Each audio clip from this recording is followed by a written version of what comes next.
Merci Seigneur pour ces moments de louange. Merci Seigneur parce que ça nous amène plus proche de lui.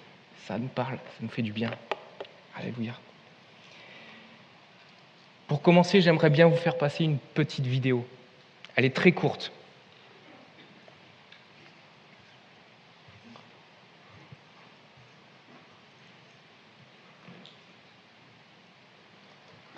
Ils sont à ta recherche. Ils vont bientôt te trouver. Nous savons ce que tu fais. Arrête ça avant qu'il soit trop tard pour toi. Tes jours sont comptés. Tu es mort. Des menaces de mort.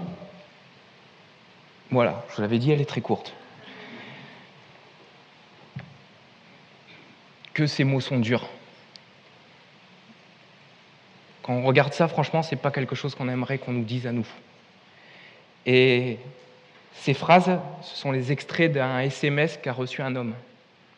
Cet homme s'appelle Saleh, il vit au Yémen. Je ne sais pas si vous savez, mais ce pays, le Yémen, c'est un pays où il y a une persécution extrême. Là-bas, simplement dire que tu es chrétien, c'est une raison suffisante pour te tuer. Et Saleh, voilà, il va grandir avec sa famille, dans sa religion, et il va partir faire ses études, et là, il va faire une rencontre avec Christ. Il va vraiment être bouleversé par son amour, touché par qui il est. Et quand il va revenir chez lui, il va trouver le courage pour en parler à sa famille. Et je ne sais pas si vous imaginez, mais le fait qu'il prenne le courage de prendre position, de dire sa foi à sa famille avait l'obligation de l'expulser, en fait, de le renier. Et en fait, il va s'avérer que son père était lui-même chrétien, en fait. Et dans sa propre famille, il ne le savait pas, parce qu'il avait peur des représailles, il avait peur de le dire. Et en fait, son père était chrétien également. Et là, Saleh va prendre la ferme décision d'être évangéliste. Il va annoncer l'évangile. C'est bien qu'il va aller même dans les rues de son village et parler de Dieu. C'est interdit. Et il va même il va hériter du coup du surnom de le fou de Dieu. Et en 2014, il va y avoir un groupe djihadiste qui va prendre le pouvoir dans ce pays, les Houthis. On en a entendu il n'y a pas si longtemps de ça aux infos. Et ils vont renverser un peu le gouvernement en place. Et là encore, les persécutions vont s'accentuer. C'est-à-dire que même les denrées alimentaires vont être filtrées dans le pays. C'est-à-dire qu'ils vont donner la nourriture uniquement à l'intérieur des mosquées, uniquement pour ceux qui embrassent l'islam. Et il va vivre des moments très difficiles. Et en fait, il va dire une phrase dans ce témoignage, et je vous invite à regarder la vidéo en entière sur le site de Porte Ouverte France, le fou de Dieu. Et il va dire une phrase qui m'a interpellé, c'est « Plus on me persécutait, plus on me menaçait, plus j'avais envie de parler de Dieu. » Moi, je trouve ça extraordinaire quand même. Je ne sais pas si on peut se mettre à la place de cet homme. On te persécute, on te menace, tu as peut-être même des difficultés pour manger, et ta ferveur, ton amour pour Dieu augmente. Je trouve ça extraordinaire. Et je me suis demandé, mais comment c'est possible ? Comment on peut avoir une envie qui augmente quand on te persécute, quand on te menace ? Et j'aimerais introduire le titre de mon message ce soir. Garde tes yeux fixés sur Christ. Je pourrais rajouter dans la tempête. Et quand je vois la vie de Saleh, pour moi, sa vie, c'est une tempête en fait. Dès que tu avances, peu importe où il va dans la rue, sa tête est mise à prix. Il a peut-être même des difficultés pour se nourrir, sa famille est peut-être menacée, et il a envie de communiquer encore sa foi, il a envie de parler de Jésus. Comment c'est possible ? Saleh avait les yeux rivés sur Christ. Ses yeux étaient fixés sur Jésus. Comment ? À travers la parole de Dieu, à travers la prière, à travers la parole de Dieu, le Seigneur pouvait lui communiquer son amour. À travers la parole de Dieu, la prière, le Seigneur pouvait lui communiquer sa joie, sa paix, parce que je ne suis pas sûr qu'il devait être constamment en paix, en fait. Et je pense qu'il avait besoin de garder les yeux fixés sur Christ pour retrouver la paix quand on le menace. Quand tu reçois des SMS comme ça, je pense qu'à un moment, tu peux être saisi d'angoisse et tu as besoin de garder tes yeux fixés sur Christ pour renouveler ça. Et voyez-vous, Christ veut faire la même chose avec nous. Il veut nous donner cette paix, il veut nous faire du bien, il veut nous restaurer, il veut nous communiquer sa joie, sa paix. Et tu peux venir aussi dans ce lieu, tu peux avoir eu une semaine horrible, tu peux avoir à ton travail, avoir reçu peut-être des insultes où on t'a un peu embêté, peut-être que dans tes études c'est compliqué aussi, et là tu es fatigué, tu viens dans ce lieu et tu reçois une parole de bénédiction, tu te fais encourager et tu te sens bien. Et gloire à Dieu, parce que Dieu veut faire ça pour chacun d'entre nous, parce qu'il nous aime. Et après, c'est quoi la suite ? Qu'est-ce qu'on fait de ça ? Est-ce qu'on repart chez nous, tranquille ? Super, j'ai été béni. Et encore une fois, je vous le dis, c'est ce que veut le Seigneur. Mais qu'est-ce qu'on fait de ça ? Et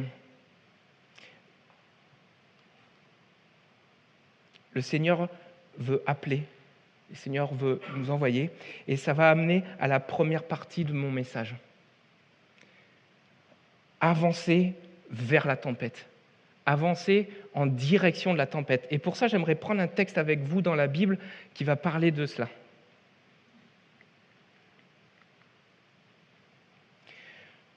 Aussitôt après, il obligea ses disciples à monter dans la barque et à le précéder sur l'autre rive vers Bethsaïda, pendant que lui-même renverrait la foule. Quand il l'eut envoyé, il s'en alla sur la montagne pour prier. Le soir venu, la barque était au milieu du lac et Jésus était seul à terre. Il vit qu'ils avaient beaucoup de peine à ramer, car le vent leur était contraire. Et vers la fin de la nuit, il alla vers eux, marchant sur le lac, et il voulait les dépasser. Quand ils le virent marcher sur le lac, ils crurent que c'était un fantôme. Ils poussèrent des cris, car ils voyaient tous et ils étaient affolés. Jésus leur parla aussitôt et leur dit : « Rassurez-vous, c'est moi, n'ayez pas peur. » Puis il monta près d'eux dans la barque et le vent tomba. Ils étaient en eux-mêmes extrêmement stupéfaits, étonnés, car ils n'avaient pas compris le miracle des pains parce que leur cœur était endurci. Dans cette première partie de ce passage, il y a un mot qui m'a interpellé, qui est ressorti. C'est « il obligea ses disciples ». Obligé. Généralement, quand on emploie ce mot, c'est que tu n'avais pas envie de faire quelque chose. Et là, Jésus a obligé ses disciples à faire quoi ? À aller sur la barque. Pourquoi il les a obligés, en fait ? 2 choses. Déjà, il faut savoir que les disciples, pour une grande partie d'entre eux, avant d'être des disciples, c'était des pêcheurs professionnels. Ils avaient l'habitude de la mer. Ils avaient l'habitude de monter dans la barque. Et là, ils voient certainement la tempête se profiler au loin. Ils voient certainement que c'est la fin de journée, que la nuit va arriver. Et ce n'est pas très sécurisant pour eux. Mais ils vont obéir. Et il y a aussi un deuxième point. C'est si on remet le contexte un petit peu de l'histoire. Juste avant de monter dans la barque, qu'est-ce qui s'est passé ? Jésus a enseigné la foule. Il y avait 5000 familles, donc probablement 10-15 000 personnes, et Jésus a enseigné, il a restauré, il a parlé du royaume de Dieu, il a fait du bien à ceux qui étaient là. Et après que le Seigneur ait restauré leur âme, il les a même restaurés physiquement. C'est-à-dire qu'avec juste 5 pains et 2 poissons, il va nourrir presque 10 000 personnes. Et je m'imagine à la place des disciples, tu es là, tu as ta petite corbeille de pain et de poissons, et tu coupes du pain et tu nourris, et au fur et à mesure que tu nourris, tu vois le pain qui réapparaît miraculeusement dans la panière. Tu distribues du poisson, tu coupes ton poisson, et le poisson, il revient. Et tu peux distribuer pour 10 000 personnes. Je ne sais pas si on peut s'imaginer ça. Et je m'imagine à la place du disciple.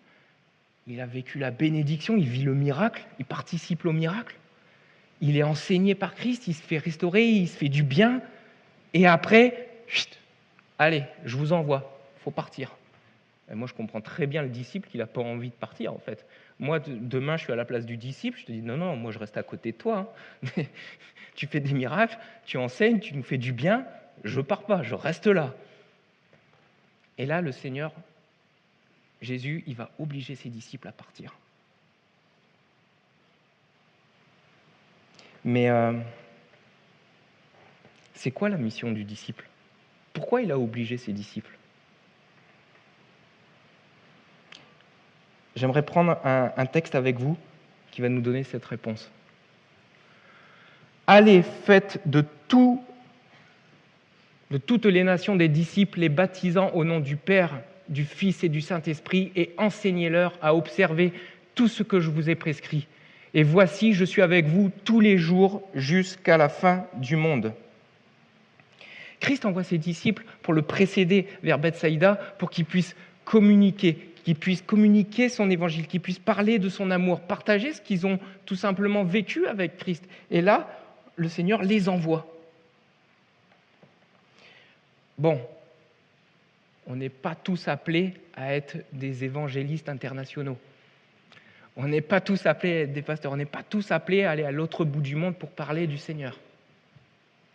Mais je pense que nous avons tous des voisins de palier. On a peut-être des amis à l'école, au travail, peut-être de la famille. Et le Seigneur veut nous appeler à être ses disciples. Il veut nous appeler à témoigner simplement du bien qu'il nous fait, que l'on puisse témoigner aux autres.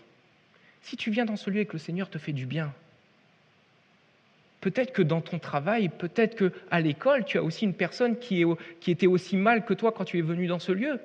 Et ils veulent se servir de toi. Le Seigneur veut se servir de toi pour que tu puisses faire du bien autour de toi. Peut-être que la personne qui est à ton travail, à ton école ou dans ta famille, elle a besoin d'entendre que le Seigneur peut sauver, que le Seigneur peut faire du bien et qu'elle a besoin de ça pour que le Saint-Esprit vienne toucher cette personne. Mais si on ne le fait pas,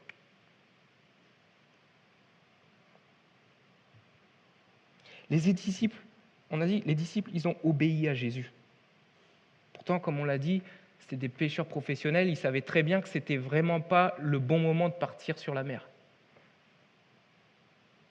Ils n'étaient vraiment pas en sécurité. Pourquoi ils ont obéi? Pourquoi ils ont obéi à Christ? Les disciples, en fait, ils vont faire tout simplement confiance à Dieu. Ils vont faire confiance à Jésus. Ils savent que le Seigneur les aime. Le Seigneur est avec eux, Jésus est avec eux tous les jours, il les bénit, il participe au miracle. Ils sont convaincus qu'il les aime. Et parce qu'ils sont convaincus que Jésus les aime, ils vont avoir confiance. Ils savent que si le Seigneur les envoie, c'est que c'est pour une bonne chose. Ils savent que c'est ce qu'ils doivent faire. Et parce qu'ils aiment Jésus, ils savent que Jésus les aime, et bien ils vont le faire. Est-ce que ça veut dire que si tu as peur de communiquer, si tu as peur de parler de ta foi, est-ce que ça veut dire que tu n'as pas confiance en Dieu? Non, ce n'est pas ce que je dis. Ce n'est pas ce que je dis. Mais parfois, il faut qu'on soit honnête, parfois faire confiance à Dieu, parfois on n'y arrive pas. Parfois on arrive, on est là, Seigneur, oui je t'aime, mais là tu me demandes de témoigner, mais là j'y arrive pas, là c'est au-delà de mes forces, j'ai peur. Et c'est parfaitement humain, d'avoir peur.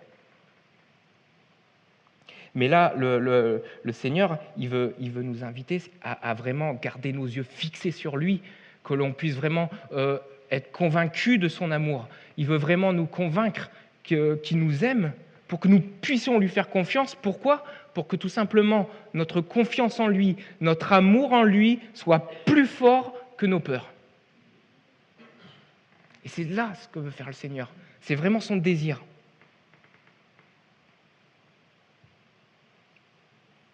Et Christ veut vraiment nous communiquer sa force. Il veut que nous puissions expérimenter son amour. Et quand tu expérimentes cela, tu es capable de vaincre tes peurs. Ce n'est pas parce qu'on te dit « il faut que tu vas le faire » que tu vas y arriver. Non, c'est parce que tu vas être convaincu de l'amour de Dieu. Tu vas être convaincu de tout ce qu'il peut faire et qu'il t'aime. Et parce qu'il t'aime, tu vas être prêt à lui faire confiance. Et là, tu seras capable de vaincre tes peurs. Regardez ce que dit ce verset. Le psalmiste dira « Recommande ton sort à l'Éternel, mets en lui ta confiance et il agira. » Psaume 37, verset 5. Et Dieu veut envoyer sa jeunesse d'Aix-en-Provence pour pouvoir communiquer son évangile. Il veut que nous puissions communiquer qui il est. Il veut que nous parlions de son amour. Mais est-ce que ça veut dire que parce qu'il nous appelle à faire ça, il nous dit jeunesse d'Aix, Matthieu 28, chapitre 28, allez, go, c'est parti, on y va. Mais non. Il veut vraiment que vous puissiez aller chercher auprès du Seigneur, que vous puissiez, à travers la parole de Dieu, à travers la prière, que vous puissiez vraiment découvrir en profondeur qui il est vraiment. Et il va communiquer son amour, il va vous communiquer qui il est vraiment, et à travers ça, vous allez trouver des forces nouvelles pour faire ce qu'il nous demande. Philippiens 2,13 dira « Car c'est Dieu qui produit en vous le vouloir et le faire selon son bon plaisir. » Parfois, on peut être là et on dit oh, « Franchement, j'ai pas envie.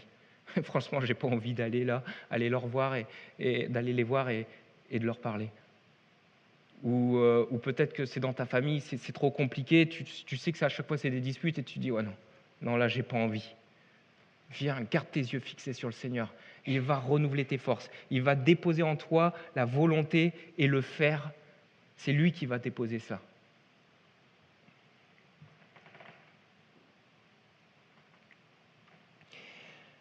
Parfois même, le Seigneur peut déposer sur notre cœur comme une pensée. Vous savez, comme une pensée qui devient récurrente, qui revient, qui a de l'écho sur ton cœur, qui a de l'écho dans ton esprit. Et cette pensée, elle te vient régulièrement. Et tu penses que ça vient de Christ. Franchement, tu penses que ça vient du Seigneur. Mais là, si tu veux obéir, tu sors complètement de ta zone de confort. Ça peut être parfois pour un service. Mais pour servir le Seigneur dans que ce soit l'accueil, que ce soit l'after, que ce soit peu importe, le service, ça te demande peut-être de te dégager du temps. Ça te demande peut-être de t'organiser pour pouvoir faire. Et là, ça t'oblige de changer ton calendrier, de changer ton agenda. Et ça t'appelle à sortir de ta zone de confort. Et là, tu as besoin d'aller chercher auprès du Seigneur, de garder tes yeux fixés sur Christ pour pouvoir trouver la force de le faire. Peut-être que pour certains, ça sera un appel à le servir, un appel à le servir complètement. Et là, c'est la même chose. Pour ça, ça va t'appeler peut-être à pas forcément tout contrôler dans ta vie, à prévoir, à vraiment faire confiance au Seigneur. Tu vas peut-être devoir un peu sortir de ta zone de confort. C'est vraiment lui faire confiance, sans prévoir avec tes plans, sans prévoir avec tes raisonnements à toi, mais peut-être simplement le laisser te guider pas à pas. Ça peut être aussi ton travail, tes études. Tu aimes peut-être ton job et c'est super. Et le Seigneur veut bénir dans nos différents jobs, mais après, peut-être que tu évolues, tu es en train d'évoluer, tu es en train d'avancer, et en fait, tu te rends compte que toute ta vie spirituelle, elle est en train de diminuer. Tu n'as plus le temps, tu es fatigué, tu n'arrives plus à avancer. Et peut-être que le Seigneur veut aussi recentrer tes priorités, recentrer peut-être ton travail. Peut-être même t'appeler à changer de travail, c'est pas impossible. Que l'on puisse vraiment être sensible à ça.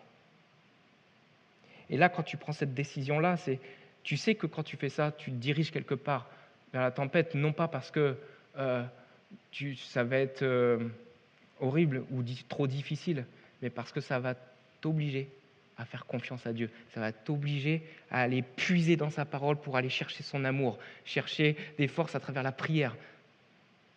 Tu te diriges peut-être vers la tempête. Est-ce que ce soir, on est prêt à faire un pas de plus avec Christ? Est-ce qu'on est prêt à faire un pas de plus vers lui? Parce que lui, c'est ce qu'il veut. Il veut vraiment venir nous convaincre. Il veut vraiment venir toucher nos cœurs. Et quand il nous appelle à faire quelque chose, il va nous donner les forces, il va nous bénir pour pouvoir le faire. Et ça amène à la deuxième partie de mon message ce soir. Avancer au cœur de la tempête. On va reprendre le verset 47-48. Le soir étant venu, la barque était au milieu de la mer et Jésus était seul à terre. Il vit qu'ils avaient beaucoup de peine à ramer, car le vent leur était contraire. À la 4e veille de la nuit environ, il alla vers eux, marchant sur la mer, et il voulait les dépasser.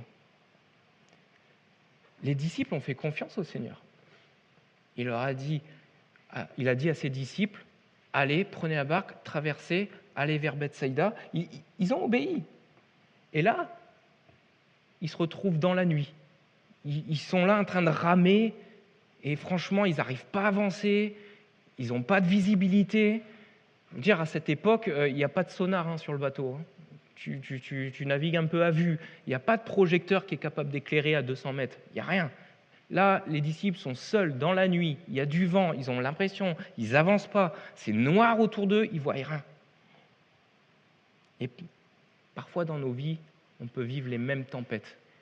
C'est le noir autour de toi. Tu ne vois rien. Tu as l'impression de faire des efforts et tu n'avances pas. Peut-être que certains, la tempête, ça va être la famille. Peut-être que on a eu des mots envers toi qui ont été extrêmement durs. T'aimes pas, je t'ai pas voulu. T'arriveras jamais à rien dans ta vie. Et ces mots ont eu un impact tellement fort dans ta vie qu'ils ont été gravés au fer rouge. Je voudrais te dire que le Seigneur t'appelle à garder tes yeux fixés sur lui. Parce que c'est en gardant tes yeux rivés sur lui qu'il va pouvoir soigner tes blessures. Il va pouvoir te donner cette capacité à ne pas être impacté par ces mots difficiles. Peut-être que pour d'autres, ça sera le couple. Peut-être que dans ta vie de couple, vous n'arrivez jamais à être d'accord. C'est constamment la dispute. En fait, tu te rends compte que le chemin de ta conjointe, de ton conjoint, commence à prendre un chemin complètement différent du tien. Tombez pas d'accord. Pensez que vos raisonnements ne sont plus les mêmes. Peut-être que toi, tu as envie de venir et puis ta conjointe te dit non, mais bon, moi, je reste chez moi. Attends, c'est bon, je travaille toute la semaine. Repos. Et peut-être que tu te projettes même avec des enfants et tu diras, je veux parler à mes enfants de la foi, de l'amour de Christ. Et là, c'est une dispute parce que, non, on ne parlera pas de ça à nos enfants. Ils feront ce qu'ils veulent. Et ils mèneront la vie qu'ils veulent. S'ils veulent sortiront, ils feront leur life. Et là, tu te rends compte que dans ta vie, c'est compliqué de pouvoir être d'accord avec ton conjoint, ta conjointe. Garde tes yeux fixés sur Christ. Et comment garder ses yeux? Ça veut dire quoi concrètement, garder tes yeux sur Christ? Comment on fait?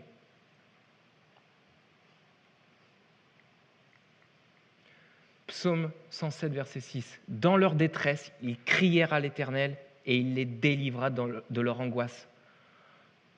On a tous nos tempêtes et ça peut amener son lot d'angoisse. On a tous nos difficultés. Et moi, je voudrais te dire que si tu cries à Dieu, il va intervenir dans ta vie.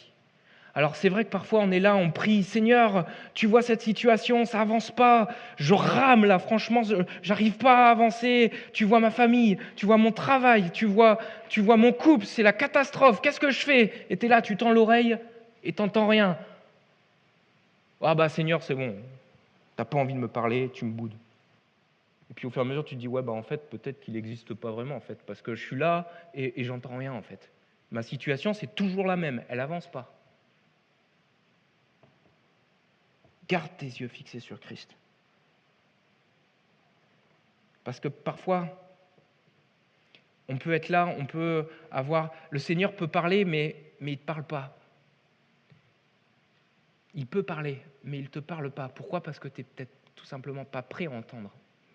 Parce que s'il te dit quelque chose, s'il te dit une chose qui va impacter ton cœur, qui va impacter même peut-être toute ta vie, ça va t'amener à prendre des décisions. Mais si tu n'es pas prêt, si tu ne vas pas suffisamment en profondeur dans la parole de Dieu, dans la prière pour aller chercher tout l'amour, chercher, puiser toute ta force nécessaire, tu vas entendre, tu vas dire « Ah non, c'est pas pour moi ça. Ça, je ne peux pas, Seigneur. Je ne peux pas. » Et tu vas prendre peur et tu vas faire 2 pas en arrière et tu vas fuir. Parfois, le Seigneur, au lieu de dire « Seigneur, ma problématique, c'est ça. Là, mon couple, ça ne va pas, c'est ça. » Seigneur, parle à mon cœur. Qu'est-ce que tu veux me dire ? Qu'on puisse le laisser libre de nous parler, de préparer nos cœurs à entendre sa parole.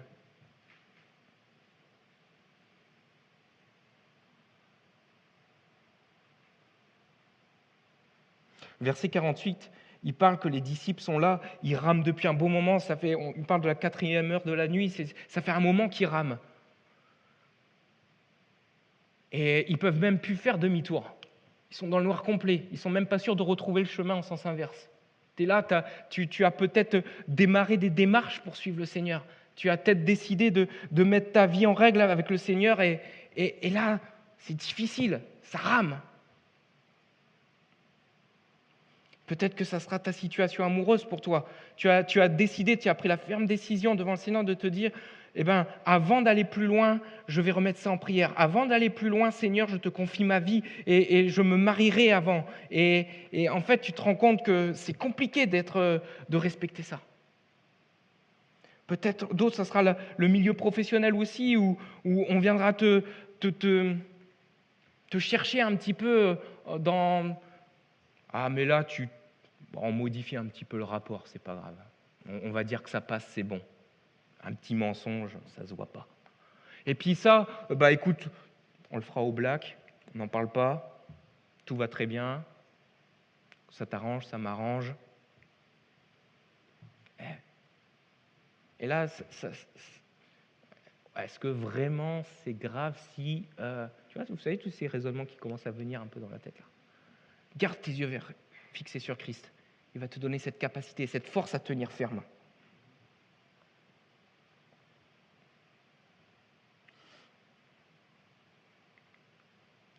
N'abandonnez donc pas votre assurance à laquelle est attachée une grande rémunération, car vous avez besoin de persévérance, afin qu'après avoir accompli la volonté de Dieu, vous obteniez ce qui vous est promis. Encore un peu de temps, et celui qui doit venir viendra, et il ne tardera pas. Et mon juste vivra par la foi, mais s'il se retire, mon âme ne prendra pas plaisir en lui. C'est dans la tempête, c'est dans la difficulté que ton caractère le plus profond va ressortir.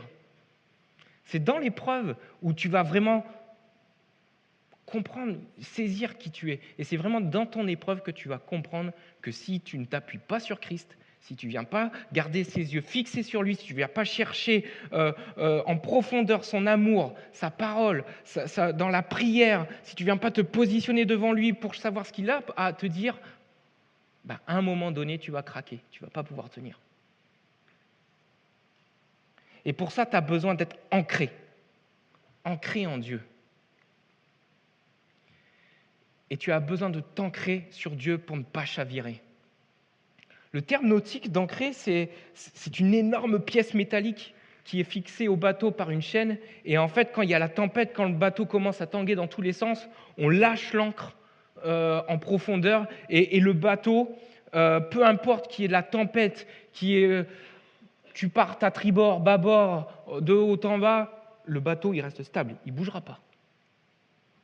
Et parfois, dans nos tempêtes, on aimerait bien avoir cette ancre qui nous permet de nous fixer, de nous enraciner vraiment sur Dieu pour ne pas bouger dans nos épreuves, pour tenir ferme dans les positions qu'on a prises, dans nos désirs de dire « Seigneur, je veux te suivre, je veux avancer avec toi. » Oui, le Seigneur, on a besoin de cette ancre, on a besoin d'être ancré pour pouvoir tenir ferme et bon.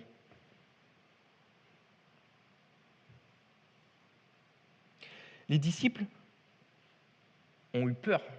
Ils ont eu peur sur l'eau. Ils ont eu peur parce qu'il y a un homme qui a marché sur l'eau, en pleine nuit, en pleine tempête. Bon, je peux comprendre que tu sois surpris. Soyons honnêtes quand même. Tu es en pleine mer, tu es dans une barque, tu vois un homme qui marche sur l'eau. Ok, pas de problème. Je suis le premier à crier. Et même là, quand le Seigneur il parle de ça, il ne parle même pas de la problématique qu'ils ont été étonnés. C'est plutôt qu'est-ce qui s'est passé après. Est-ce qu'ils sont restés comme ça dans leur peur, dans leur crainte? Qu'est-ce qui s'est passé après? Pourtant, les disciples, c'était quand même les meilleures personnes, quelque part, pour comprendre l'amour et la force que Jésus peut communiquer. Ils ont été choisis par Jésus. Ils vivaient avec lui matin, midi et soir. Ils étaient enseignés jour, peut-être nuit, j'en sais rien, tout le temps. Tout le temps, ils pouvaient être enseignés par le Seigneur. S'ils avaient une question, ils n'avaient qu'à lui parler. Hop, il répondait directement. En plus de ça, ils participaient, ils voyaient des miracles. Franchement, difficile de faire mieux, quoi. Et pourtant, quand on regarde le verset 51, puis il monta vers eux dans la barque et le vent cessa. Ils furent en eux-mêmes tous stupéfaits et remplis d'étonnement car ils n'avaient pas compris le miracle des pains parce que leur cœur était endurci. Le terme grec pour endurci, c'est porou. Porou, ça donnait pierre poreuse, qu'on peut traduire aussi par calleux. Et vous savez, quelqu'un qui travaille de ses mains, parfois on dit qu'il a la main calleuse. Ce n'est pas péjoratif. Mais quand on prend par exemple un menuisier qui travaille le bois, au fur et à mesure qu'il prend le bois, parfois il peut prendre des échardes. Et si ta main elle est elle n'est pas endurcie, tu as toutes les échardes qui viennent de te pointer dans le doigt. Ou parfois, à force de travailler, par inadvertance, tu peux prendre un coup de marteau. Un coup de scie peut-être. Et tu as besoin d'être endurci. Tu as besoin que ta main, elle s'affermisse, qu'elle devienne forte, qu'elle devienne moins sensible.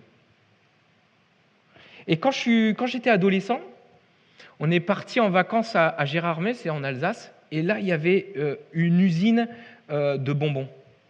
Mais vous savez pas l'usine industrielle Haribo, l'usine artisanale.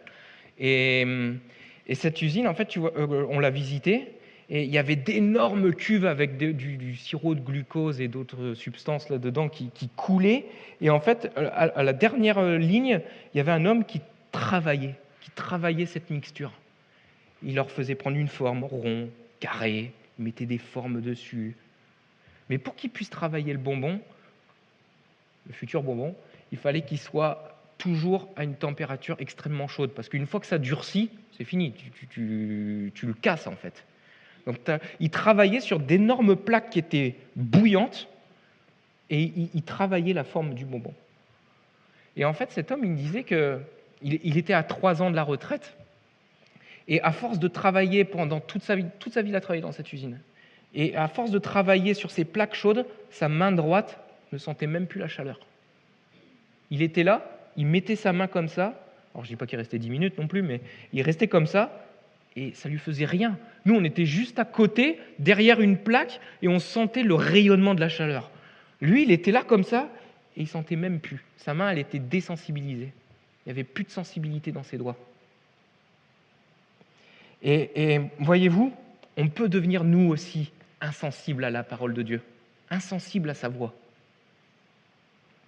Certains ont entendu des paroles blessantes toute leur vie. Et là, pour te protéger quelque part, tu t'endurcis.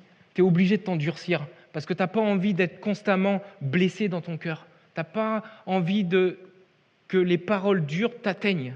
Ça peut être le comportement de ton prochain, de ta famille peut-être, de tes amis.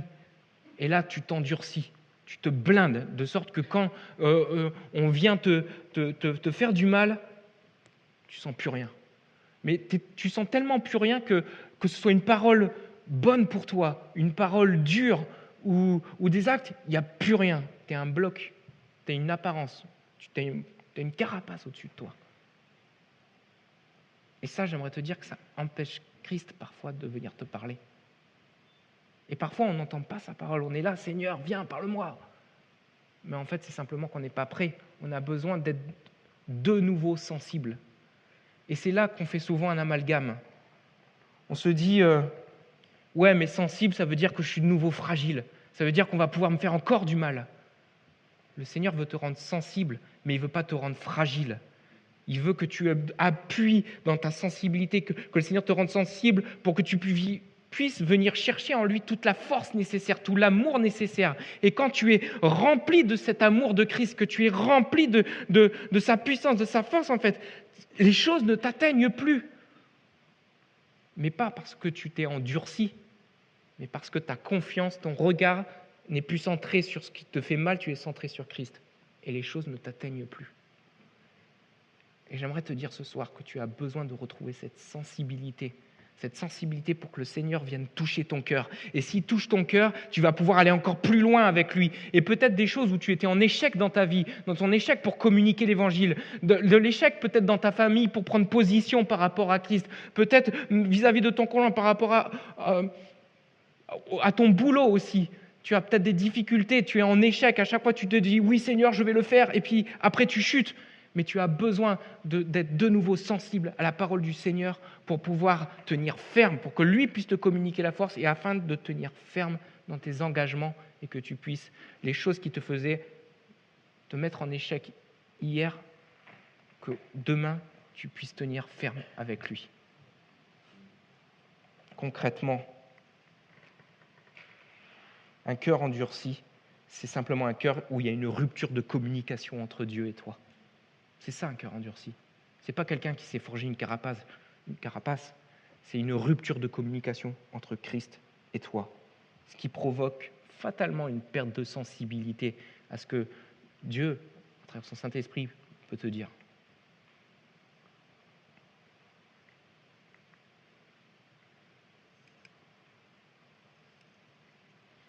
Parfois, l'endurcissement peut être très subtil. Quand un cœur qui s'endurcit, ce n'est pas du jour au lendemain comme ça. C'est quelque chose qui se fait dans la longueur, dans le temps. Et c'est parfois tellement subtil que ça ne nous choque pas. C'est des choses qui viennent progressivement. Et parfois même, on va essayer de même justifier notre endurcissement. Seigneur, tu comprends, là, à mon école, leur parler de l'évangile, c'est impossible. Le mec n'a qu'une chose en vie, qu'une chose en tête, c'est de faire la fête, sortir en boîte, boire, leur parler de toi, mais ça ne sert à rien en fait, Seigneur. Ils n'écoutent pas. Et puis tu as vu ce qu'il dit ? Franchement, c'est pour les faibles, c'est pour ceux qui ne comprennent rien. Et tu voudrais... Et on a tous dans notre entourage un mec qui a une grande bouche. Et parfois, ça nous intimide. On est intimidé et on n'a pas envie d'aller le voir. Et parfois, le Seigneur peut quand même te mettre en chemin, sur son chemin. Et là, l'endurcissement va être très subtil. Ah mais non, mais Seigneur, tu comprends, je peux pas faire ça. Je peux pas faire ça. Et tu vas essayer de justifier ton pourquoi. Non mais Seigneur, tu as vu, lui, il t'écoutera pas, c'est pas possible. Lui, il est trop endurci, lui il n'a pas envie de t'écouter, il pense qu'à la fête. Et tu vas essayer de te justifier en fait. Tu vas essayer de te donner des excuses.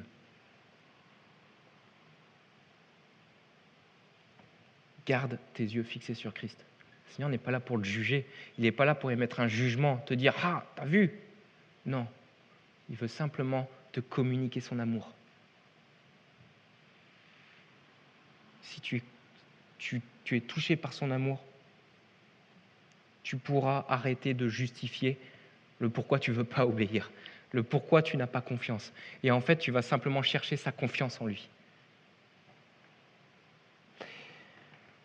Moïse, âgé de 120 ans, a donné à Josué le rôle de guider le peuple d'Israël. Et je m'imagine à la place de Josué, ça n'a pas dû être facile quand même, passer juste derrière Moïse. Moïse, c'est quand même le mec, il est venu, alors le Seigneur s'est servi de lui, c'est par l'intermédiaire du Seigneur, il est là et il a ouvert la mer en deux, les 10 plaies d'Égypte, il a tapé un rocher, il y a de l'eau qui est sortie, il a amené le peuple d'Israël vers le pays promis. Et malgré tous les miracles qu'il a fait par l'intermédiaire par la grâce de Dieu, le peuple d'Israël était quand même rebelle après lui. Ils en ont même voulu à sa vie à un moment donné. Et là, je me dis, ouais, tu dois prendre le relais derrière Moïse. Franchement, c'est pas facile. T'as pas envie, t'as peur.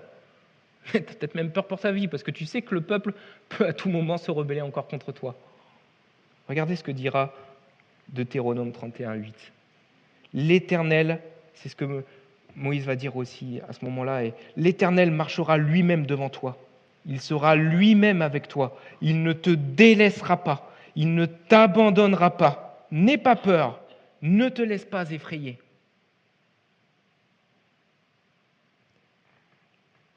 Faire confiance à Dieu, ça ne veut pas dire que tu n'auras plus peur. Ça veut juste dire que tu as la capacité d'aller chercher en Dieu, en gardant tes yeux fixés sur lui, toute la force nécessaire. Il peut te communiquer la force nécessaire d'obéir et de venir chercher en lui ta capacité à tenir ferme.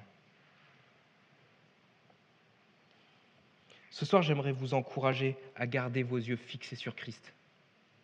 Et on va faire un appel après à prier. Et je vais demander peut-être au chantre de revenir.